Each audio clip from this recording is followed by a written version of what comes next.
Hello BookTube. Tonight I thought I would do a reading wrap up because I'm not just wrapping up reading for my holiday, I am wrapping up my holiday, which is very depressing.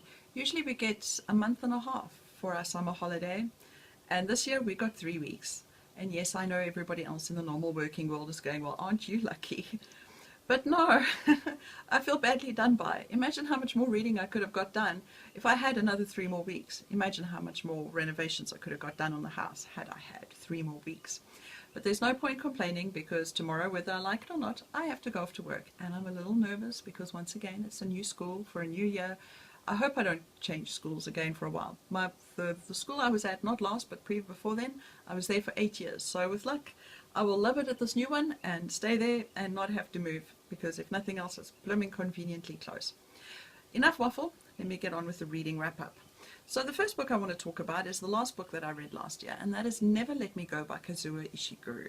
Now I don't really want to talk too much about the plot in this one, because that is half the fun of reading this, is figuring out what is going on. Because Kazuo Ishiguro is masterful at the subtle dropping of information until finally you go, ooh. So I don't want to give much away as far as this goes. All I'm going to say is that it is told in the style of a young woman who is reminiscing about her childhood, her friends, school, while she is maneuvering around in the modern world, well, present day. And you don't really spend that much time with her in the present day, but most of the time in the memories. And as she is slowly but surely telling us things, slowly but surely picking up clues. But where the story is done beautifully is how he captures the style in which somebody orally tells a story. You know, where they start off here and then they end up somewhere else, and then they go back here, and sometimes things don't always necessarily match up. But it was really an enjoyable read. I can say it was gripping, it was charming, it had love in it, it was horror story, it was everything all in one. And if a fabulously written book sounds like something that you'd be interested in, and you are the only person on YouTube who hasn't yet read it, because I thought I was the last person who hadn't read it yet, pick it up, give it a read. I don't think you're going to be disappointed. I still think Remains of the Day is my favorite Kazuo Ishiguro, but I would really like to pick up more books by him. Then to start the new year, my mom and I decided we would do an audiobook together, and we decided that we would do the memoir, oddly enough, of Michael McIntyre, called Life and Laughing. Now, Michael McIntyre, in case you don't know, is a British stand-up comedian, and I was like, okay, what the hell, we can listen to this. And it was absolutely hilarious. He told his life story up until the point where he actually makes it. As he says in his memoir, it's boring talking about success. But he talks about his childhood, and it wasn't the happiest of childhoods. I mean, it wasn't a horrific childhood, but coming from a broken home and having multiple moms and dads does add a certain amount of stress levels to children. And yeah, but as I said, we did the audio version, and Michael McIntyre himself reads it, and that was just brilliant. He does comedy very well, and in case you haven't heard of him, and him reading it was good fun as well. There were points that we actually had to just hit pause because we were doing that ugly laugh, the one where you cry even that you're laughing so hard. So that was a nice icebreaker into the year. The next book that I'm going to talk about is Terminal by Kathy Reichs. Yes, this is the author of the Temperance Brennan series, which was the inspiration behind the TV series Bones. But no, this is not a Temperance Brennan book. It is about her great niece, Tori Brennan.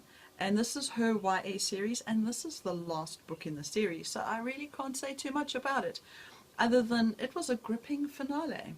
So, an idea on the series, though, not that I think anybody here is likely to want to read it themselves, but if you have a young person in your life who is a little bit more interested in science than in, you know, your normal regular YA books, then maybe this would be an option for them. It is very gripping, action-packed, but there is a lot of science in it. And what is nice is that it's the young girl, Tori, who is leading the boys in academics and in science and in things like that, and she's the leader of the pack. And basically what happens in the series, right in book 1, is that these kids go to rescue a dog from a science lab.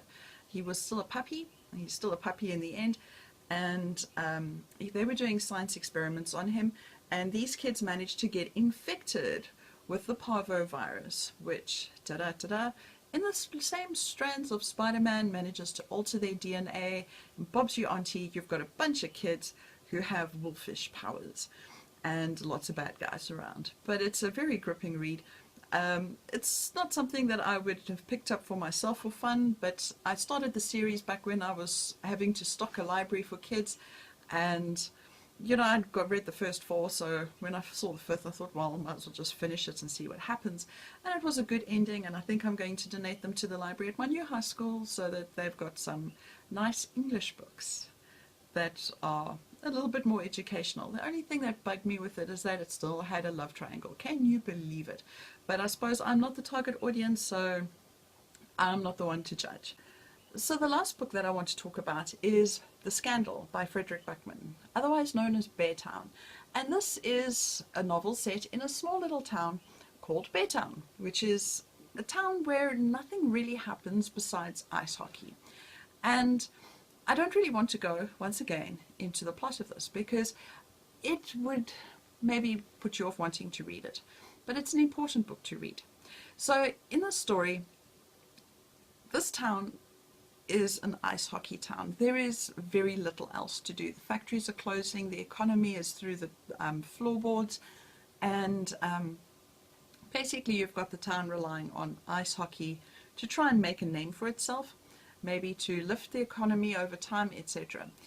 And something happens. And that's pretty much where I'm going to leave it with the synopsis.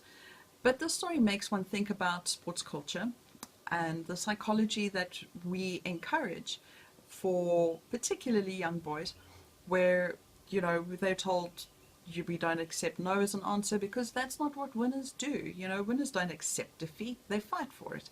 And it also explores a lot of, let's say, fan psychology, what happens when heroes fall. And yeah, I really don't know how to talk about this book without giving it away. I have tried so many times already, and I keep giving it away. So I'm going to shut up and just say, give it a read. It's an important book to read, whether you're male or female, and I think both genders would enjoy it. The only thing that I found difficult with this is that it's not really about a couple of people, it's about the people in the town. So there are so many names. Oh wow.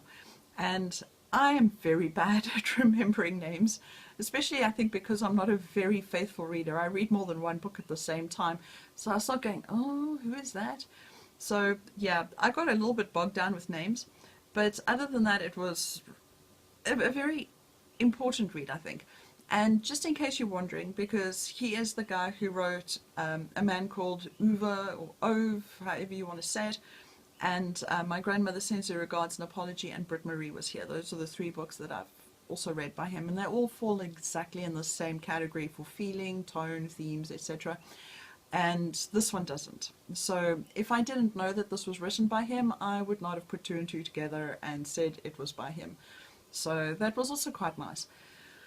Anyway, I am going to leave it there. I'm going to go and edit this video now, and then I'm going to climb into bed with House of Leaves and read until it's the latest I can push it, so that I don't go to work tomorrow holding my eyelids up, because it's not the best first impression I would like to give.